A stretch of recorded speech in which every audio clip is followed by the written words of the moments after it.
ሰላም ተነስተልን ውድ የጽናት ሚዲያ ቤተሰቦች በየጊዜው ለምናቀርባቸው ፈጣን መረጃዎች ወደ እርስዎ እንዲደርስ የደወል ምልክቱን በመንካት ጽናት ሚዲያ ሰብስክራይብ ማድረግዎን አይዘንጉ። ፕሮግራማችን ወደ ሌሎች እንዲደርስ ላይክ ሼር በማድረግ የበኩሉን አጋርነት አይለይ እንላለን። እስከ መጨረሻው ሲቆዩ በርካታ ሀገራዊና ወቅታዊ ዓለም አቀፍ ዜናዎች ይደርሱታል። ጽናት ሚዲያ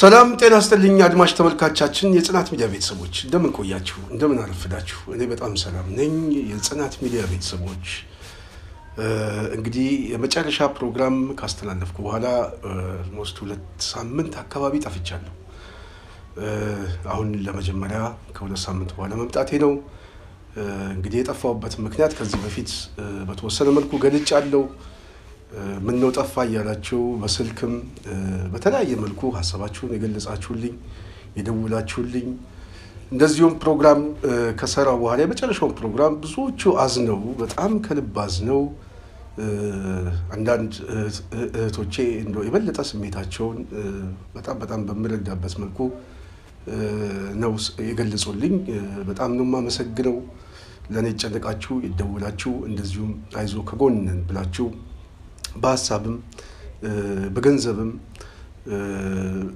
በተለያየ መልእክታችሁ ሐሳባችሁን የገለጻችሁልኝ ከልብ ነው ማመሰግነው እንግዲህ ምስጋናዬን ስገልጽ ምናልባት መግለጽ ከምችለው በላይ ነው በተለይ ሁለት የትግል ምዕራፎች አሉኝ በኔ የትግል ታሪክ ውስጥ አንዱ አገር ቤት ያሳለፍኩት ረጅም ጊዜ ትግል ነው በዚህ ትግል ላይ አብዛኛውን የሚባል የትግሉ እድሜን የፈጀሁት በእስር ቤት ነው እና በእስር ቤት ውስጥ በሚከፍለው ትግል ላይ ያው በጣም አስቸጋሪና ፈታኝ ጊዜ እያለፍን ሁሉ ጊዜም ከጎኔ በመቆም ከቤተሰቦቼም ጎን በመቆም ስልክ በመደወል ሁሉ ጊዜ ሲያበረታቱኝ የነበሩ ሰዎች መቼም ማረሳው የኔ የትግል የመንፈስ ቤተሰብ ነኝ ብዬ ነው ማስበው ይሄ ደግሞ በትግላችን ውስጥ ሁሉ ጊዜ ማስበው የምዘክረው ምናልባትም በፈታኝ ሁኔታና በአስቸጋሪ ሁኔታ ላይ ከጎናችን የቆሙ ሰዎች ሁሉ ነገ ጧት በሚኖረን የህይወት ታሪካችን ላይ ምስጋናችንን የምናቀርብበት እድል ይፈጠራል ብዬ አስባለሁ አንድ ቀን ያሸናፊዎች ጊዜ ይመጣል ያን ጊዜ ሁሉንም በአደባባይ ስማቸውን እየጠራን የምናመሰግንበት ጊዜ ይመጣል ብዬ ተስፋ አደርጋለሁ ምክንያቱም ዛሬ ስማቸውን ብንጠራ ደስ ይለኛል ግን አንዳንዶቹ ወይም በአብዛኛው ማለት በሚችለው ደረጃ ስማቸውን እንኳን ለመጥራት አይፈልጉም እንደው በውስጥ በኩል ብቻ እንዲገለጽላቸው ነው የሚፈልጉትና ከልብ ነው ማመሰግነው በቻልኩት አቅም ግን እኔ ወደ ስደት ከመጣሁ በኋላ ደግሞ የደውሉልኝ ሰዎች ደግሞ ስማቸውን እየጠራው ማመስገን እንዲፈቀድልኝ በጣም ነው ፈልገው ስለዚህ በዚህ ጉዳይ ላይ ወደ ኋላ እመለሳለሁ የጽናት ሚዲያ ቤተሰቦች የአገሪቷ ወቅታዊ ፖለቲካ ሁኔታ በጣም ተባብሶ ነው የተገኘው ምናልባት ባለፉት 15 ቀናት ውስጥ ሰፊ የፖለቲካ ወቅታዊ ሁኔታ ዘገባዎች ናቸው እየሰማን ያለነው እነዚህ ወቅታዊ ሁኔታዎቹ በተለይ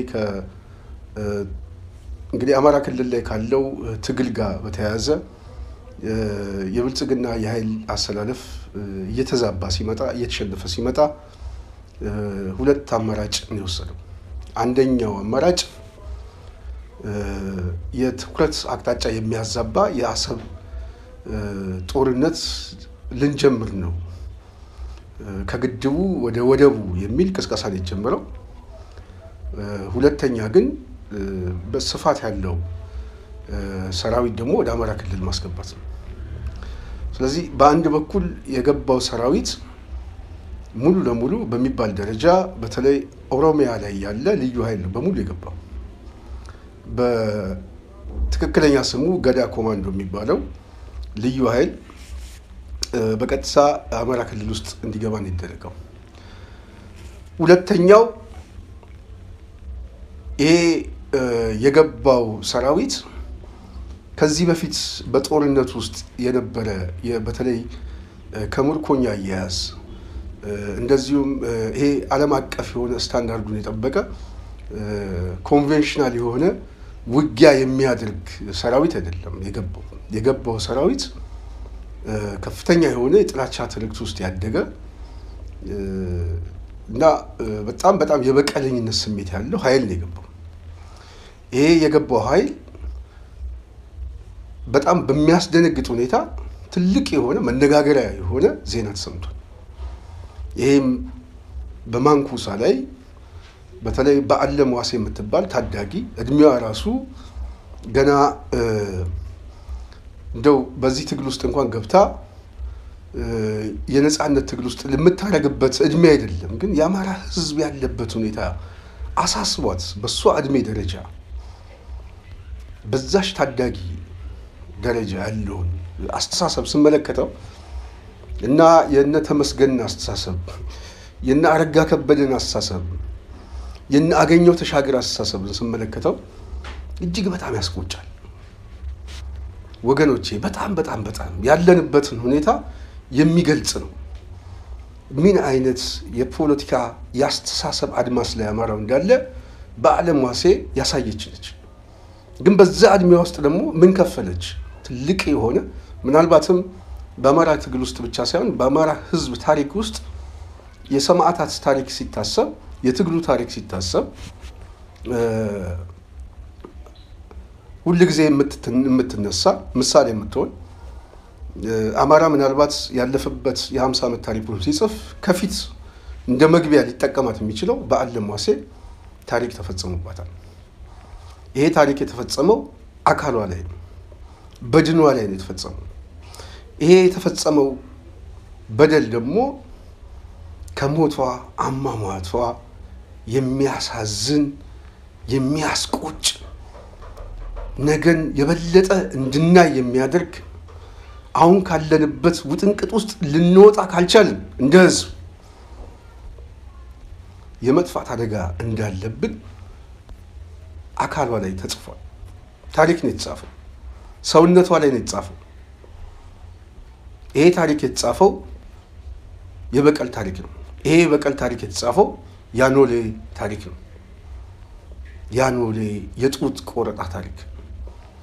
ይሄ የጡት ቆረጣ ታሪክ የተመከረ ያደገ በአስተሳሰብ ትክክል ነው ብሎ የተቀበለ ምናልባትም እድሜው ከ30 ዓመት በታች ይሆን ሰራዊት ስለሆነ የገባው ይሄ ደግሞ ባለው ዘመናት ውስጥ የተፈጠረበት የትርክት መዛባትና የውሸት ታሪክ ሊፈጥረው የሚችለው ስሜት ቀላል አልነበረም እና እቺ ልጅ መንገድ ላይ ድንገት አጋጣሚ ቶክስ ተከፈተባቸው፣ እግሯን ተመታች፣ ወደቀች። ከዛ በኋላ ይዟት በዘግናኝ ሁኔታ አካሏ ላይ የእናትነት ጡቷ ላይ በቀላቸውን ተወጡ። በትከሻዋ ላይ አማራ ብላ የተነቀሰችውን ታቱ ገነጣጠሉት። በስጋዋ ላይ በሳንጃ ሰውነቷን ገላዋን በሚያሳዝን ሁኔታ በቀላቸውን አሳዩ። ይሄ መረጃ ከደረሰን በኋላ መረጃውን ወደ ማህበራዊ ሚዲያ ለማምጣት በጣም ፈታኝ ነበር። ጉዳዩን አጣርተን ትክክለኛ መረጃ መሆኑን ስናቅ መረጃውን ስንለቀው በጣም ቫይራል ሆኖ መነጋገሪያ ሆኖ ከጫፍ እስከ ጫፍ የውጭ ሚዲያዎች ሁሉ ሳይቀሩ የዘገቡበት ሰፊ ሽፋን የተሰጠው ምናልባትም እስካሁን ቁጭቱና እልሁ ያልወረደበት በአማራ ህዝብ ታሪክ ውስጥ አዲስ አይንገላጭ የመጣበትን አደጋ ሊገልጽ የሚችል የታሪክ ሂደት ሆኖ አልፏል። ስለዚህ ይሄ ሂደት ቁጭት ፈጥሯል፣ በትግሉ ላይ መነሳሳት ፈጥሯል። መላውን አማራ ነገ የኔ ዕጣስ ምንድነው ብሎ እንዲያስብ አድርጎታል። ይሄ ደግሞ በአገዛዝ ውስጥ ከፍተኛ ፍርሃት፣ ድንጋጤ እንዲፈጥር ምክንያቱ ነው። ስለዚህ ይሄ ቡድን በዋናነት ባሰበው መንገድ ሳይሆን ባላሰበው መንገድ የተፈጠረበት መነሳሳት ስላስደነገጠው የመጀመሪያው ውሳኔ ያደረገው በተለይ በማህበራዊ ሚዲያ ላይ አንቂ ናቸው የሚባሉት ተጽዕኖ መፍጠር ይችላሉ የሚባሉት የሚዲያ ሰራዊቱን በመጠቀም የሶሻል ሚዲያ ካምፔን ጀመረው። ካምፔኑን በሁለት ከፍያ ይቻላል። አንደኛው ካምፔን የተፈጸመውን በደልና ቁስል ማላገጥ ነው። አልሞተችም አለች፣ በህይወት አለች። ሞቷ ሲረጋገጥ በማስረጃ ሲመጣ ደግሞ የገደላት እዛው ያለ ጽንፈኛ ቡድን ነው፣ ሊጠቀምባት ነው። የራሳቸው ሰራዊት የራሳቸው የገባው ኃይል እንደገደላት በማስረጃ ደግሞ ሲመጣ አይ ይሄማ የውሸት ድራማ ነው፣ ቁጥር 2 ቁጥር 3 የብርቱካን ድርሰት ነው፣ ሆም ብለው ህዝቡን ለማነሳሳት ነው እያሉ ሞቷ ብቻ ሳይሆን በአሟሟታ ላይ ራሱ 2 እና 3 ጊዜ ነው የገደሏት። እሷን ብቻ አይደለም የሚገሉት፣ የአማራን ህዝብ ነው የሚገሉት። በነገራችን ላይ ታሪኩን ማጣጣል የሚፈለገው አደገኛም ስለሆነ ከዚህ ተጠያቂነት ማምለጥ ይቻላል የሚል የሐሰት ትርክት አድርጎ ማየት ስለተፈለገ ነው። ምክንያቱም መንግስት ይቀየራል፣ ይሄንን ታሪክ መቀየር ግን አይቻልም። ይሄ ታሪክ ደግሞ የህዝብ ታሪክ ነው፣ የበዓለም ታሪክ አይደለም። በዓለም የተለየ ዕዳ የለባትም። ከተመስገን ካረጋ ወይም ደግሞ እዛ አካባቢ የተሰበሰበ ምስለኔ ሚኒሻ እየገባ ምንም ለማይመለከተው በድንቁርና አስተሳሰብ ህይወቱን የሚያጣ የፖለቲካ ጽንሰ ሐሳብ ምን እንደሆነ የማይገባው አማራ አሁን ያለበትን ሁኔታ ማንበብና መረዳት የማይችል ከየማሳው ላይ የተነሳ ክላሹን እየያዘ የህይወት መስዋዕትነት እንዲከፍል በሚቀሰቅሱት ትናንሽ ገንዘብ እውነት እየመሰለው የገዛ ወገኑን የሚገድል እቺ ልጅ ከነሱ የተለየ ዕዳ ኖሮባት አይደለም፣ ግን አሰበች። በዚህ እድሜዋ ያሰበችው የህዝቧ ጭቆና ነው። በዚህ እድሜዋ ያሰበችው ማንነቷን ማወቋ ነው። ለዛ ነው እጇ ላይ የተነቀሰችው። አማራ ብላ የተነቀሰችው የተለየ ነገር ሆኖባት አይደለም፣ ስሜቱ ነው፣ ቁጭቱ ነው። ግን የሷ ንቅሳት አካሏ ላይ ብቻ አይደለም፣ የህይወት መስዋዕትነት ለመክፈል ሜዳ ውስጥ ነው የገባችው፣ የትግል ሜዳ ውስጥ። ይሄ የትግል ሜዳ ደግሞ እሳት የሚዘንብበት የህይወት መስዋዕትነት፣ የአካል መስዋዕትነት የሚያስከፍል ነው። ሁለት እድል ነው ያላት። በዚህ ሂደት ውስጥ የሚያልፉ ወንድሞች በሙሉ ሁለት እድል ይዘው ነው የገቡት። ወይ በህይወት አናገኛቸውም ይሰዋሉ፣ ወይ በአካል ጎለው እናገኛቸዋለን። በጣም እድለኛ ከሆኑ ግን ከሙሉ አካላቸው ጋር ልናያቸው እንችላለን በአሸናፊነት። ከዛ ውጪ እያንዳንዱ የገባው ህይወት ሊከፍል ነው። ሞቱን አውቆ ነው። የበዓለም ሞት አስከራሚ አይደለም፣ ወስናበታለች። እኛ ሳንሆን ራሷ በዚህ እድሜዋ ህይወት ከፍላለሁ ብላለች። ስትወስን እዛ ሂደት ውስጥ ስገባ ወስና ነው የገባቸው። በሞቷ ጉዳይ ላይ አይደለም ያዘንነው ይሄንን ሞት ለመቀበል በዚህ እድሜዋ መወሰኗ የእድሜዋ ትልቅነት ያስተሳሰቧ ትልቅነት አንዱ ነው። ሁለተኛዋ በዚህ አስተሳሰብ ውስጥ ግን አካሏን እናትነቷን ቤት ቀልሳ ልጆች ወልዳ እንደማንም እህቶች እዛ ሀገር ቤት እንደምናውቃቸው ወጉን ጠብቃ መኖር የምትችል ልጅ ነች። ምናልባት የወለደቻቸው ልጆችን የምታጠባበት የእናትነት ገላዋ የሚያሳሳ ነው። ቆንጅዬ ልጅ ነች።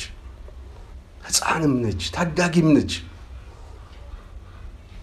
እቺ ልጅ ከቆሰለሽ በኋላ የቁስለኝነት ስሜቱ ራሷ ያሳዝኖት አንድ ሰው ቢያንስ ወደ ሕክምና ሊወስዳ ይችላል። በምርኮኝነት ትያዛለች። ለሰላም እጃቸውን ሰጥ ይባላል አይደል? በሰላማዊ መንገድ እጅ ሰጥ እኮ የተባሉት እኮ ቤታቸው እንደሄዱ ይደረጋል። እቺ ልጅ ደግሞ ከወደቀሽ በኋላ ህይወቷን መጨረስ ብቻ እኮ አይደለም የሚያሳዝነው የምርኮኞችን አያያዝ እጠብቃለሁ ብሎ የነጻነት ኃይሉ በቅርብ ጊዜ ለቀይ መስቀል በገፍ የሚቆጠር አዳራሽ ሙሉ ምርኮኛን የሰጠው ይሄ መልካም ገጽታውን ዓለም አቀፉ ማህበረሰብ እንዲያውቅ አድርጎታል። በተዘዋዋሪ ግን በቂም በቀልነት የገባው ኃይል ግን የምርኮኝነት አያያዝ አያውቅም። የበቀል አስተሳሰብ ነው የሚያውቀው። ስለዚህ በቀሉን ተወጣባት። ይሄ ነበር በስፋት መነጋገሪያ የሆነው። ይሄ ነበር ያስቆጨን። ይሄ ነበር እስካሁን ድረስ ህዝቡን እያነሳሰራል። የጽናት ሚዲያ ቤተሰብ በዚህ ጉዳይ ላይ ይሄን መረጃ ከወጣ በኋላ አገዛዙ በስፋት የጀመረው ካምፔን አንዱ ይሄንን የታሪክ ሂደት ማዛባት ስለተፈለገ ነው። ስለዚህ ይሳለቁብን ነበር የውሸት አድርገው ጽንፈኛው ገደላት፣ አረቄ እየጠጣሽ ሞተች፣ ድራማ ነው፣ ተከታታይ ነው የሚል ካምፔን ጀመሩ። ይህንን በማስረጃ ደግሞ እንደው በወሎም አካባቢ እንደተፈጸመ፣ በሸዋ አካባቢም እንደተፈጸመ፣ በጎንደርም እንደተፈጸመ በአደባባይ ሲመጣ የበለጠ ከፍተኛ ድንጋጤ ውስጥ ነው የገቡት እና እቺ ልጅ ጥቃቱ ከተፈጸመ በኋላ ወደ ሚዲያ እንዲመጣ በማድረግ መረጃውን ከቦታው በማጣራት ዘገባውን ከዘገብን በኋላ በጣም በስፋት ነው መነጋገሪያ የሆነው። ይሄ ጉዳይ በአማራ ትግል ውስጥ ከፍተኛ ቁጭት ፈጥሯል። በህዝብ ውስጥ ቁጭት ፈጥሯል። በአጠቃላይ የትግሉን ሁኔታ መልኩን ለውጦታል እና በዚህ የደናገጠው አገዛዝ ይሄ ውሸት ነው ለማስባል ወላጆቿን በሀዘን ላይ ተጨማሪ ሀዘን የሚሆን ሞቷን ለማስተባበል ቤተሰቦቿን አፍነዋል። እናትና አባቷ ታፍነው ቤተሰቦቿ ከታፈኑ በኋላ በአካባቢው ያለው የነጻነት ኃይል በዋናነት የማጥቃት ኦፕሬሽን ሊወስድ አስቧል በሚል መልሰው ወላጅ እናትና አባቷን አፍነው ሌሊት 9 ሰዓት ላይ ከአካባቢው እንደሰወሩ ተሰምቶ ነበረ። እንግዲህ አዲስ የማጥቃት ኦፕሬሽን ሊጀምር አስቧል ብለው ሲሰጉ ደግሞ ምናልባት ከለቀቋቸው በኋላ ምን አይነት ጥቃት እንደተፈጸመባቸው ሲገልጹ ድብደባ እንደተፈጸመባቸው እንደመቷቸው እና ከፍተኛ ዛቻም እንደነበር ልጃችሁ የሞተችበትን ምክንያት አስተባብሉ፣ ሚዲያ ላይ የሚነገረው ውሸት ነው፣ ይሄ የጽንፈኛው የፈጠራ ድራማ ነው፣ ይሄ እኛን አይመለከትም ማለት አለባችሁ በሚል በአማራ ሕዝብ ቁስል ላይና በልጃቸው አሟሟት ላይ ሞቷን እንደ መልካም ሞት፣ እንደ ጥሩ ሞት፣ እንደ ብልጽግና ሞት አድርገው እንዲያስተባብሉ ነው። እንግዲህ በአካባቢው ላይ እንደዚህ አይነት ጥቃት ሊፈጸም እንደሚችል በሶሻል ሚዲያ ላይ ቀድመን አሳውቀን ነበር። ስለዚህ ከፍተኛ ድንጋጤ ውስጥ የገባው የብልጽግና ኃይል ሰሞኑን የነበረው የፖለቲካ በጣም ትኩሳት ምናልባትም እስካሁን ያለቀቀ ትኩሳት ይሄ አጀንዳ ነው። በዚህ አጀንዳ ላይ ሰፊ ዘመቻ ሲከፈትበት ተጽዕኖ ፈጣሪ የሆኑትን አክቲቪስቶች ሚዲያዎች ወደ ማዘጋት የድለላና የክፍያ ሩጫ ላይ ነው ብልጽግና የገባው። በዚህም የደራሲ አሳዬ ደርቤን የትልቅ የፌስቡክ አካውንት ጨምሮ የኔም 112,000 ተከታይ ያለው እና ሰፊ የሆነ ሽፋን የሚሰጥ የፌስቡክ አካውንት እንዲዘጋ አድርገውብናል። ምናልባት የጽናት ሚዲያ ቤተሰብ ከዚህ በፊት ባስተላለፍኩት መልእክት ጽናት ላይ በደጋጋሚ ጊዜ 6 ፕሮግራም ያነሱብን ዘመቻ ነው የተደረገው የደራጀ ዘመቻ። በነገራችን ላይ በሚዲያ ከዚህ በፊት የሳይበር ሚዲያው ላይ የአማራ አክቲቪስት በጣም ተጽዕኖ ፈጣሪ ነበር። በጣም አሁን እሱ ቀስ በቀስ ወደ ተከላካይነት እየሄደ ነው። አሁን የሶሻል ሚዲያውን ካምፔን በአጥቂነት ይዘውታል። በሶስት ካታጎሪ መመደብ ይቻላል። አንደኛው አጀንዳ የመከላከል አጀንዳን በአጀንዳ የማስጣል ትርክቶችን መፍጠር የብልጽግና የሚዲያ አርሚ ተፈጥሯል። አጀንዳዎች ሲመጡ እነዛን አጀንዳዎች ማጣጣል። ለምሳሌ ቅርብ ጊዜ ካያችሁ በተለይ ቤተ አማራ ሚሊክስ ነምሬ ወዳጆ አካባቢ የነበረ የኃይል አሰላለፍ በሚገርም ሁኔታ ለውጠዋል። በገፍ የገባውን ሰራዊት እጅ ወደ ላይ ብለው አናዘው አስጨፍረው ይችላል ብለው ራጨብጭብ እየተባለ እያጨበጨበ እሱ ብቻ አይደለም ካያያዛቸው ሁሉ መደመም ጋር ሁሉ የተያዘ በቪዲዮ በማስረጃ ወጥቷል። ይሄ ያስቆጨው የብልጽግና የሚዲያ ሰራዊት እዛው ከብልጽግና የሚመጣ ትርክቶች ምንድነው የተባለው? አይ እነሱ አይደሉም ይሄንን ውጤት እኮ ያመጡት ከጀርባቸው ሌላ ኃይል አለ። በዋናነት የህወሓት ኃይል አለ፣ የሻዕቢያ ኃይል። ማን ያጠቃው እንዴት ነው ያጠቃው የሚለው ላይ መረጃ ለማሰብሰብ በመከርኩት መሰረት የመጀመሪያ ነምሬ ወዳጆና ከሱ ቡድን ያሉትን ስልጠና ወስደዋቸው ነበር። ትግራይ ነው የሰለጠኑት። ስልጠናውን የሰጣቸው የትግራይ የህወሓት ጀነራሎች ናቸው ስልጠና የሰጡት። የአመራርና የተኩስ አቅም መገንባት የሚል ከህወሓት ሰዎች ጋር የህወሓት ጀነራሎች ናቸው ስልጠና የሰጡት። ስልጠናውን ድጋፍ ያደረገው በመረጃ በማስረጃ ጽምዶ የሚባለው ነው። ጽምዶ የሚባለው የሻዕቢያና የህወሓት ጽምዶ ነው ስልጠናው እንዲሰጥ ያደረገው። እነዚህ ናቸው እንጂ ይሄ ጽንፈኛውማ በእነሱ ቆመተናል። የአማራን ትግል የማከሳነስ ነው። ከዚህ በፊት እኔ በደንብ ገልጫለሁ። የአብይ አህመድ አገዛዝ በተለይ የአማራ ኃይል ተጠናክሮ አሸነፈ የሚለውን ታሪክ መቀበል አይፈልግም። ሌላ ሁለተኛና ሶስተኛ ወገን ነው የሚሰጠው። አቅም እንደሌለው አድርጎ ነው የሚያየው። ይሄ በኋላ መጣበታለሁ። ሰሞኑን ባሌ ላይ የገለጸውን አገላለጽ ላየሰው በጣም ግልጽ ነው። ሽፍታ ብሎ ነው የገለጸው። ሽፍታ በየትኛውም ጊዜ ያለ ሽፍታ እንዋጋለን ያለው እያወረደው መጣው። ወደ ሽፍትነትም እያወረደው መጣ። እየተመታ ነው። ሽፍታ የሚለው ተደምስሷል የሚሉት ጠፍቷል የሚሉት የኃይል አሰላለፉ እየተቀየረ እንደሆነ እያየን ነው። በማስረጃ እያሳዩ ነው። ዓለም አቀፍ ማህበረሰቡም እየሄደ ምርኮኛ እየተቀበለ ነው። ግን የትኛው ሽፍታ ነው በዚህ ደረጃ ምርኮኛ የሚሰጠው?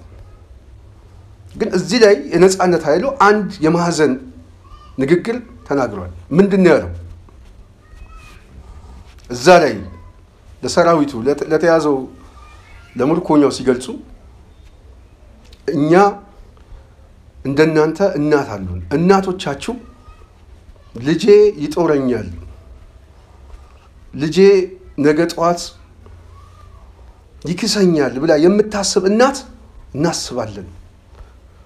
እናንተ እንደመጣችሁበት ክፋት ሳይሆን እንደ ቤተሰቦቻችሁ ለቅሶ ግን ይሄ የቤተሰቦቻችንም ለቅሶ ስለሆነ እኛም እናት ስላለን አማራ ደግሞ ሰፊ ስለሆነ ሰብአዊነት የሚሰማው ስለሆነ ትልቅ ህዝብ ስለሆነ እኔ እኮ ለዚህ እኮ ነው አንዳንድ ጊዜ እቺ ሀገር በትልቅ ጭንቅላት ላይ መውደቅ ያልፈለገችው በጣም ይገርመኛል። እና አማራ እኮ ራሱን የሚበድል የማህበረሰብ ክፍል እኔ እንደው አንዳንድ ጊዜ እድል ዕጣ ፈንታችን ሆኖ ከዚህ ማህበረሰብ ብንገኝም የምንናገረው እውነትነት ይዘን እንጂ የተለየ እንደው ውግንና ይዘን አይደለም። እውነታው ግን አማራ ራሱን በድሎ ሌላውን መካስ የሚፈልግ ማህበረሰብ ነው። ይሄ እኮ በራሳችን ህይወት እኮ የምናውቀው ነው። እኛን ከሚደግፍ እሱ የአማራ ታጋይ ነው እሱ እንደዚህ ነው ብሎ ከሚያስበው ይልቅ ለሌላው በሩ ክፍት ነው። ስለዚህ ይሄ አስተዳደራዊ ዘይቤው ያመጣበት ሜንታሊቲ ነው። ስለዚህ አማራ ፍርሃተ እግዚአብሔር ስላለው ነገም በኔ ነው ብሎ ስለሚያስብ ሌላውን ህዝብ ለመበደል አይታገልም። ፍትሃዊነትን ነው የሚፈልገው። ለዚህ ነው ሰብአዊነት የተላበሰው። ታጋይ ምንድነው ያለው? እኛ ልክ እንደናንተ ቤተሰብ አለን። ለቤተሰቦቻችሁ ስናስብ እነሱም ስለሚያሳዝኑ እንልካችኋለን። ወደ ቤተሰቦቻችሁ ትሄዳላችሁ። የሚረከበን ሰው ሲመጣ እናስረክባችኋለን ያለው። በተመሳሳይ የገዳ ኮማንዶ የገባው ሰራዊት ግን በዓለም ላይ ተፈጸመው የሚታይ ነው ማለት ነው። እና ሰብአዊነትና አገር የመምራት ሜንታሊቲ የት አካባቢ ነው ያለው የሚለው አንዱ ማሳያ ስለሆነ ዋናው ግን ምንድነው አብይ ሽፍታ አድርጎ የገለጸበት አውድ የተሸናፊነት የፍርሃት የድንጋጤ ስለሆነ እየተሸነፈ ሲመጣ እያሳነሰ ነው የሚመጣው። ስለዚህ ሚዲያው ላይ የነበረው ጫጫታ ሁሉ ይሄ የነጻነት ኃይል እያሸነፈ እየመታ ሲመጣ ሶስተኛው ወገን እንዳለ ነበር ሲቀሰቅስ የነበረው። በተመሳሳይ በዓለም ላይ የተደረገው ካውንተር ይሄ የውሸት ነው አድርጎ የፈጠራ አድርጎ ሚዲያው ላይ የመንጫጫ ስራ ነው። ይሄ አንዱ የሚዲያው ስራ ነው። ሁለተኛው የሚዲያው ሰራዊት ስራ ግን ዘመቻ ማድረግ ነው። ይሄ ዘመቻ ደግሞ ተጽዕኖ የሚፈጥሩ ኃይሎችን ማዘጋት፣ ስለዚህ ሪፖርት የሚያደርግ ነው። 30,000 40,000 ለዚህ መንገድ ተሰባሰባለ። ብልጽግና በከፍተኛ በጀት የሚመድበው አለ። የተለየ ጽሁፍ የተለየ እንቅስቃሴ የሚያደርግ ፔጅ ላይ ዘመቻ ይደረግበታል። ስለዚህ እያንዳንዱ የሚዲያ አርሚ አካውንቱ ከሚዘጋበት ምን ያደርጋል? ያፈገፍጋል። ሐሳቦቹን ወደ ኋላ ይመልሳል። ስለዚህ የሐሳብ እስረኛ ይሆናል። እጃችን ላይ ያለው ሚዲያ ራሱ እስረኛ ያደርገዋል።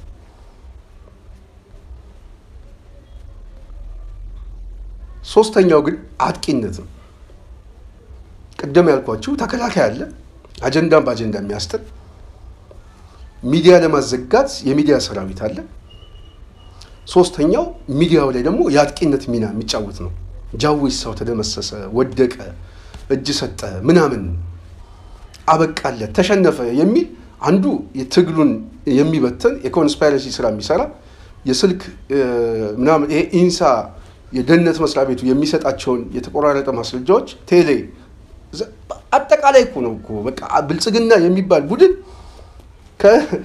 በአየርም በሳይበሩም በታንኩም በባንኩም ነው የመጣው። ትግሉ እኮ በጣም ከባድ ነው ወገኖች። ተቋማዊ የሆኑ ነገ ጠዋት ሊቀጥሉ የሚችሉ ተቋሞች ራሳቸው እኔ ምን አይነት ተቋም ነገ ጠዋት ማለት ስንቱ ፈርሶ ይቻላል። አሁን ቴሌ ሲባል ቴሌን ቢያንስ ነገ ጠዋት መንግስት ይመጣል ያለውን ኃይል ይዘህ ከመቀጠል ውጪ ምርጫ የለም ብለህ ልታስብ ይችላል። ግን አሁን ይሄ በወንጀል የተሳተፈ ቡድን ነው እዛ ውስጥ ያለው። ማንን ይዘህ ትቀጥላለህ? ፈርሶ እንደ አዲስ ካልተሰራ። ስለዚህ አብይ ፈርሶ እንዲሰራ ነው በነገራችን ላይ ተቋማትን ሁሉ ሲጠቀምባቸው። ከዚህ በኋላ አብይ በሚያስተኩሰው መከላከያ ሰራዊት ውስጥ በዚህ ስም የሚጠራ ነገ ጠዋት ለውጥ ሲመጣ ምን አይነት ስሞች ሁሉ ናቸው እኮ እየሞቱ ያሉት ብልጽግና የሚጠራቸው ስሞች በሙሉ እየሞቱ ናቸው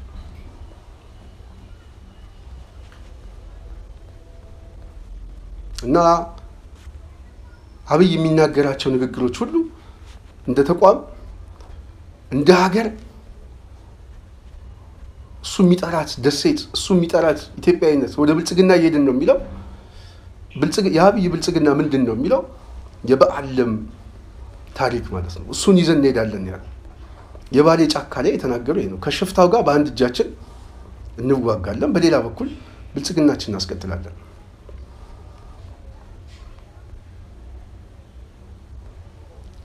የመጨረሻ ውሳኔውን የገለጸው የመጨረሻ ውሳኔውን ደግሞ ሲገልጽ ዝም ብሎ አይደለም የባሌው ጉባኤ እኔ ጉባኤ ነው የምለው በአገሪቱ አጣፈንታ ላይም እየበየንን ነው የመጡት እና አባዱላ እና ኩማ ደመቅሳ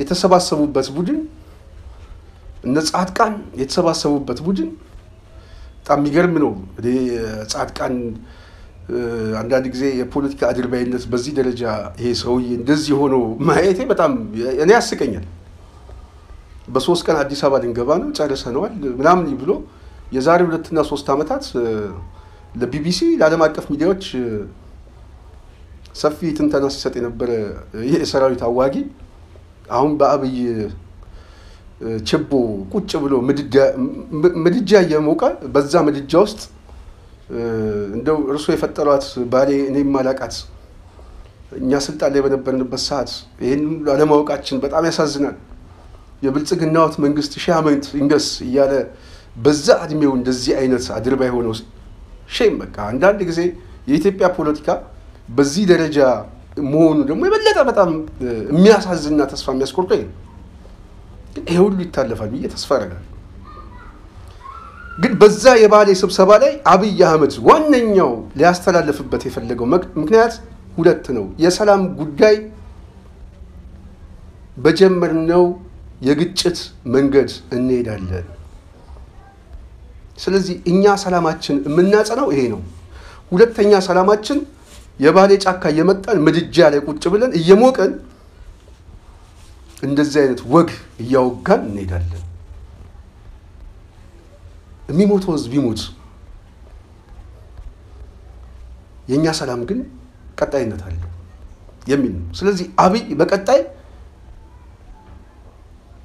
የጦርነት እቅዶቹም እንደሆኑ ግልጽ ነው ማለት ነው የባሌ ጉባኤ ሁለት መንፈስ አለው የጅማው ጉባኤ ማለት ነው ኢሳያስ ጅማ ላይ ፕሬዝዳንት ኢሳያስ ጅማ ላይ አብይ ወስዶት የመጨረሻው ከህወሓት ጋር ጦርነት ለማድረግ ሲወስን እዛ ጨርሶበት የመጣው የባሌው ጉባኤ አንዱ ሌላ የጦርነት ዝግጅቶችን ለማስጀመር ነው ለዚህ ግልጽ እንዲሆንላችሁ ከዚህ በፊት ሰፊ የፖለቲካ ትንተና ሰርተናል አማራ ክልል ላይ ያለውን ሰራዊት በተወሰነ መልኩ እየሳበ አማራ ክልል ውስጥ የሚገባውን ኃይል የሚኒሻና ኦሮሚያ ላይ የተሰባሰበውን ገዳ ኮማንዶ እንዲገባ ነው አማራን በገዳ ኮማንዶ አስከብቦ የተወሰነ የኃይል ሰራዊት ይዞ በወደብ በኩል ምናምን የሚል ትንሽዬ መጠነኛ ግጭቶችን ከፍቶ እንደራደር አይነት ጥያቄ ለመጀመር ዝግጅት እንዳለ ግልጽ ነው ከዛ በኋላ ግን አብይ ምንድነው የሚያደርገው ምርጫው አሁን ይራዘም ምክንያቱም ኢትዮጵያ ውስጥ ግጭት ብቻ አይደለም አሁን ያለው የምርጫ ጦስም ይዞበት መጥቷል ስለዚህ ይሄንን ምርጫ ደግሞ አብይ የሚሰጠው ምንድነው በዚህ ቀውስ ውስጥ ይሄንን ምርጫ ማድረግ አይቻልም እንደምታዩት አማራ ክልል ቀውስ ውስጥ ገብተናል ኦሮሚያ ላይ ትግራይ ላይ የተረጋጋ ሁኔታ የለም በአሰብ በኩል አሁን የመጣለ ስለዚህ ብሔራዊ አደጋ ውስጥ ነን ከምንፈርስ ምርጫውን እናስረዝም አገር ማጽናት ነው ያዝነው የሚል ስልጣን የማስረዘሚያ ስልት ነው ብለን ከዚህ በፊት አላስቀመጥነው አስቀምጠናል እኔ እውነት ለመናገር በዚህ ደረጃ ፖለቲካውን ተንብዮ ያስቀመጠ ፖለቲሻን እኔ አልገጠመኝም ይሄንን ፋክት መናገር ፈልጋለሁ። ይሄንን ለማድረግ ዝግጅት የሚጀመርበት ሰዓት እንደሆነ በደጋጋሚ ጊዜ እንደ ጽናት ፕሮግራም ይሰራል። ለዚህ ጥሩ ማረጋገጫ አሁን ምን መጣላችሁ? ኢዜማ መግለጫ አወጣ። የኢዜማ መግለጫው አንዱ የሚቀጥለው ምርጫ አስቻይ ሁኔታ ስለሌለ ከጸጥታ አኳያ እንዲራዘም ምክር ሀሳብ ነው የጠየቀው። ኢቲቪም እንደዚሁ ዜና እየሰራ ነው። የተለያዩ የፖለቲካ ፓርቲዎች አገሪቷ ካለባት ቀውስ የተነሳ የሚቀጥለው ምርጫ እንዲራዘም፣ ምክንያቱም አሁን የምርጫ ካምፔን የሚጀመርበት ጊዜ ነበር። የእጩ ምዝገባ ምናምን የፓናል ዲስከሽን የቲቪ ክርክር ምናምን ብልጽግና የምርጫ ጉዳይ አዳፍኖት ዝም ያለው ምርጫውን ለማስረዘም ነው። ምርጫው ከተራዘመ በኋላ አብይ ዝግጅቱን የሚያደርገው ወደ ተሟላ ጦርነት ነው። ከዛ በኋላ ያለው እድል ወይ እንደ ሀገር ትፈርሳላችሁ ብሎ ማስፈራራት ነው፣ ወይም ደግሞ ሂደቱ ይበላዋል። ሂደቱ ደግሞ ሲበላው ሊፈጥረው የሚችለው የኃይል አሰላለፍ ሊኖር ይችላል። ስለዚህ የኦሮሞ ሊቃንን ባሌ ላይ ሰብስቦ በኦሮሞ ሊቃን ላይ ብያኔ ሰጥቶበታል። አብይ ተስማምተውበታል። ወይ እንፍረስ ወይ እንግጠም። ስንገጥም ለማሸነፍ አይደለም፣ ብንሸነፍ እንኳን ሽንፈታችን ሊፈጥረው የሚችለው ቀውስ ውድቀት ነው፣ መበታተን ነው፣ የእርስ በርስ ግጭት ነው ወደማንወጣበት አሰላለፍ ውስጥ። ይህንን በይፋ አባዱላ ኩማ ደመቅሳ ምናምን ተሰባስበው እነ ጁነዲ ሳዶ የቀድሞ የኢህአዴግ ጡረተኞች በይነውበታል። ይህንን መቃወም እንግዲህ የኦሮሞ ሊቃን ነው። ግጭቱ ግን እየከፋ ሊመጣ እንደሚችል ግልጽ ነው። ውድቀቱ አይቀሬ መሆኑ ደግሞ ግልጽ ነው። ስለዚህ አብይ ያለው የመጨረሻው ምርጫ አንዱ ይሄ ነው። ሁለተኛው ግን የሽግግር መንግስት መቀበል ብቻ ነው። ምክንያቱም ከዚህ ውጪ ሌላ ምርጫ የለውም። አሁን እየተፈጠረ ያለው የኃይል አሰላለፍ አማራው አካባቢ ያለው የኃይል አሰላለፍ ወደ ከፍተኛ እድገት ሄዷል። 2 ዓመት ሙሉ አየው እኮ የበለጠ እያደገ ነው የመጣው። አሁን ግን ደግሞ የበለጠ ሌላ ቁጭት እየተፈጠረ ነው የመጣው። ምክንያቱም እንደ ህዝብ ታሪክ እየተበየነበት ነው። እንደማይተርፍ የመጨረሻው ዕጣ ፈንታ ወይ የቀኝ ወይ የግራ አካሉ እንደሚቆረጥ በዓለም አሳይታለች። ሌሎችም በተመሳሳይ። ስለዚህ የማይቀረው አሰላለፍ እየመጣ ነው።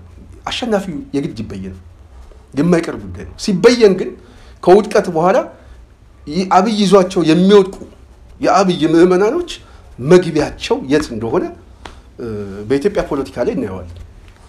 እሱ ብያን የሚሰጥበት ነው። እንደ ሀገር ብያን የሚሰጥበት ነው።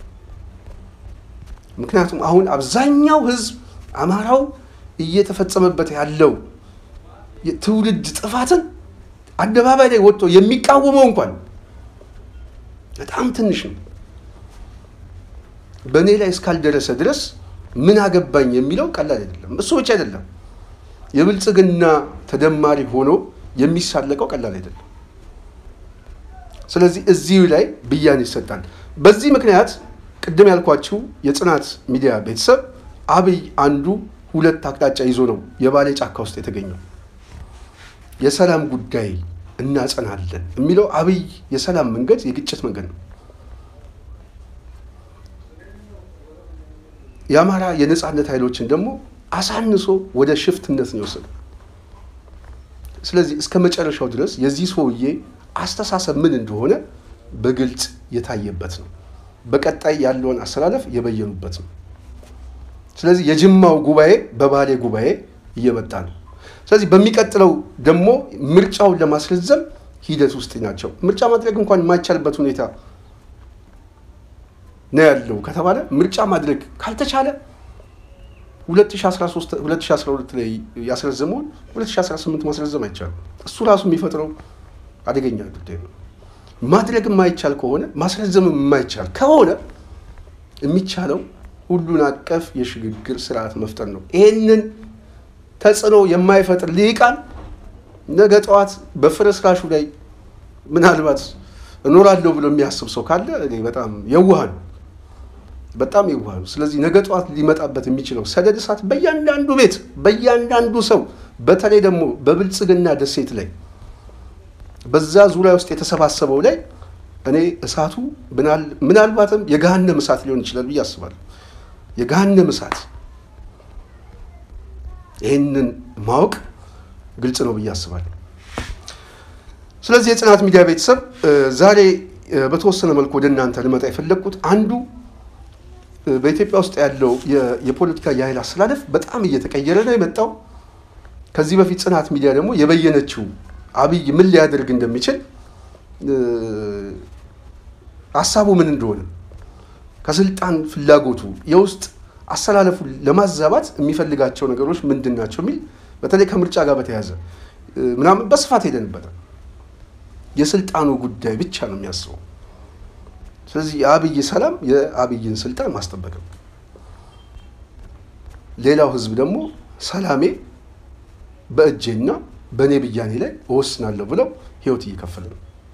የቱ ያሸንፋል ነገ ጧት ምን ያለው? ጽናት ግን ያስቀመጣቻቸው የፖለቲካ እይታችን ግን በትክክል እንደሆነ አሁን መስመሩ እየመጣ ነው እና አንዱ ከዚህ ጋር በተወሰነ መልኩ ወደ እናንተ ሐሳብ ለመስጠት ነው። ዋነኛ ሐሳቤ ግን ከዚህ በፊት የሰራሁት ፕሮግራም ነበረ። በጣም አስቸጋሪ ሁኔታ ውስጥ ፈተና ውስጥ በነበርንበት ሰዓት ከጎናችን በመቆም ስልክ በመደወል አይዞ በማለት ሁሉ ጊዜ ከጎን የቆሙትን ሰዎች ከልብ ነው የማመሰግነው። ከልብ በጣም እንደው በተወሰነ መልኩ ዝም ብዬ አንዳንዶቹን ስማቸውን እየጠራው ብቻ ወደ እናንተ ልግለጻቸው። ያው ሙሉ ስማቸውን መግለጽ አልፈልግም በተለያየ ምክንያት ስለሚገባኝ ብቻ ማለት ነው። ስለዚህ ከዚህም በፊት ጀምሮ በተለይ እየደወሉ ሲጠይቁን የነበሩ ሰዎች በጣም ነው የማመሰግነው። ቅርብ ጊዜም በሐሳብ መስጫ ሳጥኑም ይሁን በስልክም እየደወሉም የጠየቁን አይዞ ያሉን በሙሉ እናመሰግናለን ማለት ፈልጋለሁ። ዜናን እናመሰግናለን። ውብሸት፣ ማርቆስ፣ ሄኖክ፣ መንግስቱ፣ እንደዚሁም ጉርሻ፣ ሽመልስ፣ አየነው፣ አበባ፣ አስፋው፣ አፈራ፣ ጌትነት፣ ትዕግስት፣ አቢቲ፣ ይልማ፣ ጌታነህ፣ እንደዚሁም ጋዜጠኛ ደረጀ፣ ሀብተወልድ፣ ሀና፣ ሳሚ፣ ዳዊት፣ ጸገነት፣ ጡርዬ፣ ፒተር፣ በለጠ፣ እንደዚሁም በረከት መሰል ከዚህ በፊትም የምናውቃቸው ታደሰ ከልብ ነው የምናመሰግነው። እንደዚሁም ደራሲ አያሌው በጣም ነው የምናመሰግነው። ሌሎችም ምናልባት በስም የዘለልኳችሁ ሰዎች ካላችሁ ግን የስም መርሳት ሆኖ እዩት እንጂ በአጠቃላይ ከልብ ነው የምናመሰግነው። ከዚህም በፊት ሁሉ እየደወሉ ሲጠይቁን የነበሩት በተመሳሳይ ኤልሳ በጣም ነው የምናመሰግነው። በጣም ከይቅርታ ጋር ብቻ ምናልባት ስማቸውን ያልጠራቸው ሰዎች ካሉ ቅርብ ጊዜ በተወሰነ መልኩ የሰበሰብኩት ስም ስለሆነ ነው። የብዙዎቻችን የምናውቃቸው ብዙ ናቸው። ስለዚህ ለእነዚህ ወንድሞቼ ሁሉ ከልብ ነው የማመሰግነው። ከዚህ ጋር በተያያዘ ወንድሜ በጸሎት እዚህ ከመጣው ሰዓት ጀምሮ ሁሉ ጊዜ በጣም እንደ ልጅ ነው የማስቸግረው። በጣም ነው የማመሰግነው። በጣም ትልቅ ልጅ፣ ትሁት ልጅ ነው። አንተንም ከልብ አመሰግናለሁ። ያው አንድ ቀን በነፃነት እንገናኝ ሁላችንም እግዚአብሔር ፈቅዶ አገራችን ገብተን ምናልባት ያሳለፍናቸውን ታሪኮች የአሸናፊዎች ታሪክ ተበይኖ የምንጽፍበት የምናወራበት ጊዜ እንዲመጣ በጣም ነው የምፈልገው። በጣም ያንን ደግሞ እናያለን ብዬ አስባለሁ። በጣም ጫፍ ላይ ነው ያለነው። የመጨረሻውን ያሳየናል ብዬ በጣም ነው የማምነው። ከልብ ነው የማመሰግነው ሁሉንም ማለት ፈልጋለሁ። የዛሬ ፕሮግራማችን ይሄን ይመስላል። የጽናት ሚዲያ ቤተሰቦች ምናልባት ሰሞኑን ጠፍቼ ስለመጣው በተለያዩ ምክንያቶች እንደሆነ ከግምት አስገቡ። ጽናትን ለማዘጋት ከፍተኛ ጥረት እየተደረገ ነው። ሪፖርት ተደርጎብናል። 6 ፕሮግራም ከአየር እንዲወርድ ተደርጓል። ከዚህም በኋላ ፕሮግራማችን ለማዘጋት ሰፊ ዘመቻ ስላለ ነው። የፌስቡክ አካውንታችን 112000 ተከታይ ያለውና ምናልባትም በ28 ቀን ውስጥ ከ10 እስከ 15 ሚሊዮን ከዛም በላይ ቪው ያለው የፌስቡክ አካውንት ተዘግቶብናል። በተመሳሳይ ሌላ አካውንት ይፈጥረናል። እዛ ላይ ስንታየው ቸኮል ሚል ስንታየው ቸኮል ባልደራስ ሚል እሱንም እየተቀላቀላችሁ በዛ የመረጃ ምንጮቻችን ሁሉ ተጠቀሙ። እሱንም ቢዘጉ ተመሳሳይ አካውንት እያወጣን እናሳውቃቸዋለን ብያስባለሁ። የጽናት ሚዲያ ቤተሰቦች እንደዚሁ ጽናትን እንኳን ቢያፍኑት ሌላ ጽናት አማራ ሚዲያ ክሬት አድርገናል። እሱንም ሰብስክራይብ ማድረጋችሁ እንዳትረሱ። ከዚህ ፕሮግራም በኋላም በኮሜንት መስጫ ላይ እናስቀምጣለን። የፌስቡክ አካውንታችን እየገባችሁ በስማችን ማግኘት ይችላላችሁ። ተቀላቀሉ። ቲክቶክ አካውንታችንን ለማዘጋት የመጀመሪያ ዋርኒንግ ላይ ያለነው ምናልባትም እነሱ የሚዲያውን በማዘጋት ተጽዕኖ እንፈጥራለን ብለው ካሰቡ ስህተት ነው። ምክንያቱም እኛ ሐሳባችን ማፈን አይችሉም፣ ሐሳባችን ማዘጋት አይችሉም። ስለዚህ በተለያየ መልኩ እንመጣለን። የቴሌግራም አካውንታችንም እናስተዋውቃቸዋለን። እንደውም የበለጠ ትግሉን የምናቀጣጥልበት እልህ ውስጥ ነው እየከተቱ ያሉት። እኔ ደግሞ በተፈጥሮዬ በጣም እልህኛ ነኝ እውነት ለመናገር ማለት ነው። በጣም ስለዚህ እስከ መጨረሻው ድረስ የያዝነው ትግል ብያኔ እስኪያገኝ ድረስ እንታገላለን። የአማራ ህዝብ ከጫፍ እስከ ጫፍ ተነስተ የበዓለምን ታሪክ ካልደገምክ ከበዓለም ያነሰ አስተሳሰብ እንዳለ ማሳያ ነው ማለት ነው። እያንዳንዱ ሚኒሻ ህይወት የምከፍለው ለማን ነው ብለህ ቆመ ማሰብ አለበት። እቺ ህፃን ልጅ በህይወት ላይ በነገ ጧት ታሪክ ላይ የጻፈችብህ ትልቅ አሻራ አለ። ስለዚህ እያንዳንዱ ሰው ይሄንን ማሰብ አለበት ብዬ አስባለሁ። ታዳጊዋ በዓለም ለማን ብላ ወደቀች፣ ለማን ብላ በዚህ ደረጃ ከሞቷ አሟሟቷ የከፋ ሆነ እያልክ እያሰብክ ትግልን መቀጠል አለበት ብዬ አስባለሁ። የጽናት ሚዲያ ቤተሰቦች ስላዳመጣችሁን ከልብ አመሰግናለሁ። የደወላችሁልንም የጠየቃችሁንም ከልብ አመሰግናለሁ። በሚቀጥለው በሌላ ፕሮግራም እስክንገናኝ የዛሬውን እዚህ ጋር አበቃለሁ። ስለነበረን ቆይታ በድጋሚ አመሰግናለሁ። ሰላም።